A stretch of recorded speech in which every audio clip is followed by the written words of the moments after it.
சுதந்திரம் என்பது சும்மாவா வந்ததே. பிளாசி முதல் செங்கோட்டை வரை உரை ஓவியம் என்பது சும்மாவா வந்ததே.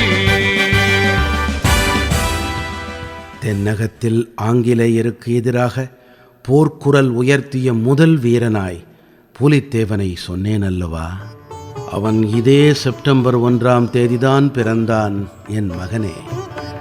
அவன் இவ்வளவு வீரமும் ஆன்மீக வாசனையும் கொண்டவனாயிருக்க அவனது வளர்ப்புத்தான் காரணம் என்றேன். பிளாசி போரையும் நவாபுகளின் கதையையும் கேட்டு வந்த சிறுவன் சிவா இப்போது தன் தமிழ் மண்ணின் வீரம் செறிந்த கதையை கண்களை ஆச்சரியத்தால் அகல விரித்து ஆவலுடன் கேட்கத் தயாரானான். இளம் வயதில் தன் தாதிகளிடம் இருந்து முன்னோர் பற்றிய வீர வரலாறுகளை கேட்டு வளர்ந்தான் பூலித்தேவன். அந்த பிஞ்சு உள்ளத்தில் இறை உணர்வும் மண்ணின் மீதான பிடிப்புணர்வும் நன்கு பதியம் போடப்பட்டது. குலதெய்வமான பூலுடையார் கோயில் உள்ளமுடையாரை தினமும் வணங்கினான். 12 வயதில் போர் பயிற்சி பெற்ற காத்தப்ப பூலித்துறையின் புகழ் அந்த பாளையங்களில் எதிரொலித்தது. 1726 அதாவது அவனது 12வது வயதில் அந்த பாளையத்தின் ராஜ்ய பொறுப்பை ஏற்றான். அவன் புகழ் பாடும் நாட்டுப்புற பாடல்கள் மக்களிடம் அதிகம் புழங்கின. அந்த பாடல்கள் 6 அடி உயரம், ஒளி வீசும் முகம், கனல் தெறிக்கும் கண்கள், வீரம் பொருந்திய தோள்கள், உரம் மிகுந்த மார்பு என பூலித்துறையின் தோற்றத்தை புகழ்ந்தன. அவன் தன் மாமன் மகள் கயல் கண்ணி என்ற லட்சுமி நாச்சியாரை வாழ்க்கை துணைவியாக அமைத்து கொண்டான். கோமதி முத்து தலவாச்சி, சித்திரபுத்திர தேவன், சிவஞான பாண்டியன் என 3 மக்கட் செல்வங்கள் அவர்களுக்கு. கயல் கண்ணியின் சகோதரன் சவுணத்தேவனும் பூலித்துறையும் இணைபிரியா நண்பர்கள் ஆனார்கள். அப்போது அவனுக்கு வயது 18. அந்த 18 வயதிலேயே கிழக்கு பாளையங்களைச் சேர்ந்த இலவந்தூர், ஈராட்சி இரண்டுக்கும் இடையே ஏற்பட்ட எல்லை தகராறை தீர்த்து வைக்கச் சென்றான் பூலித்துறை. அந்த நேரம் பார்த்து சிவகிரி பாளையத்தார் நெற்கட்டும் செவல் பாளையத்துக்குள் புகுந்து கால்நடைகளை திருடிச் சென்றார்கள்.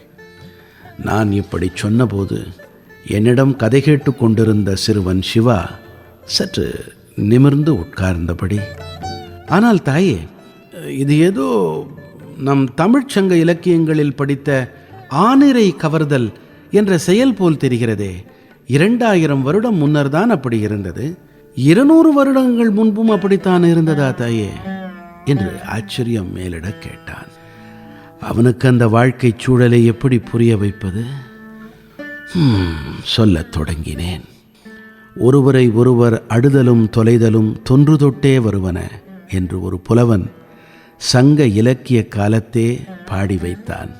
அந்த தொன்று தொட்டு வரும் தொடர்பில்தானோ என்னவோ ஆனிரை கவர்தலை போருக்கான முதல் படியாய் 1000 ஆண்டுகள் கடந்தும் இவர்கள் தொடர்ந்தே வந்திருக்கிறார்கள்.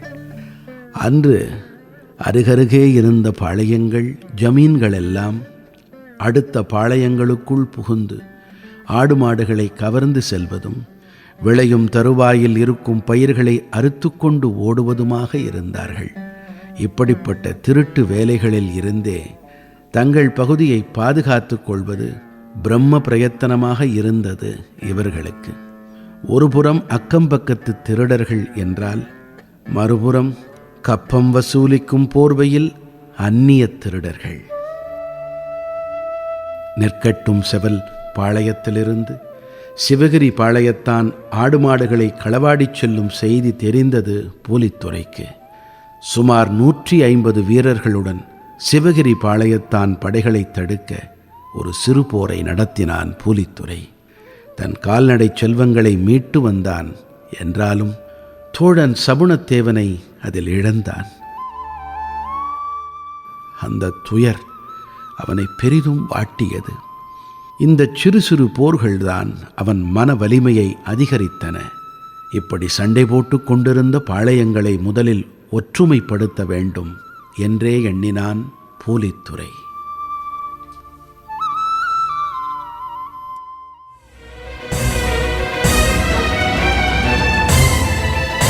பிளாசி முதல் செங்கோட்டை வரை உரை ஓவியம் கேட்டீர்கள். எத்தனை எத்தனை தடியடியை தாங்கினர், எத்தனை எத்தனை செக்கிழுத்து வாடினர். தூக்கு மேடை ஏறி நின்ற காளையர்கள் எத்தனை, தாக்குகின்ற குண்டினாலே உயிரிழந்தோர் எத்தனை. படைப்பு சென்னை வானொலி நிலையம்.